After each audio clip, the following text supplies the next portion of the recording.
Hello graphic ডিজাইনারবাসী, আসসালামু আলাইকুম। তো সবাই কেমন আছেন? আমিও ভালো আছি। সো বন্ধুরা, আজকের ভিডিওতে আপনাদের সাথে আমি যে ডিজাইন বা যে পিএলপি ফাইলটা শেয়ার করব সেটা হলো, আপনারা জানেন যে আর কিছুদিন পরেই কিন্তু পবিত্র ঈদুল আজহা।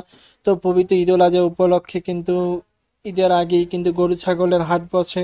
সো সেই গরু ছাগলের হাটের একটি ব্যানার ডিজাইন কিন্তু আজকে আপনাদের সাথে শেয়ার করব। তো সেই ব্যানার ডিজাইনটি কিরকম হবে সেটা কিন্তু আপনারা বর্তমানে আমার স্ক্রিনে দেখতে পাচ্ছেন।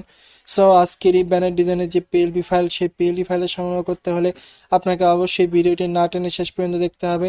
এখানে 6 সংখ্যার পাসওয়ার্ড দেওয়া থাকবে। আমি একটি টিপের মোট 6 সংখ্যার পাসওয়ার্ড বা ভিডিওর শুরু থেকে শেষ পর্যন্ত দিয়ে দিব। সেখান থেকে খুব সহজে আপনারা পাসওয়ার্ডটি সংগ্রহ করে আপনারা কিন্তু সেই পিএলপি ফাইলটিকে ডাউনলোড করতে পারেন। সো বন্ধুরা, আপনি যদি আমার চ্যানেলে নতুন হয়ে থাকেন তাহলে hit the subscribe button and press the bell icon. So কথা না বাড়িয়ে শুরু করছি।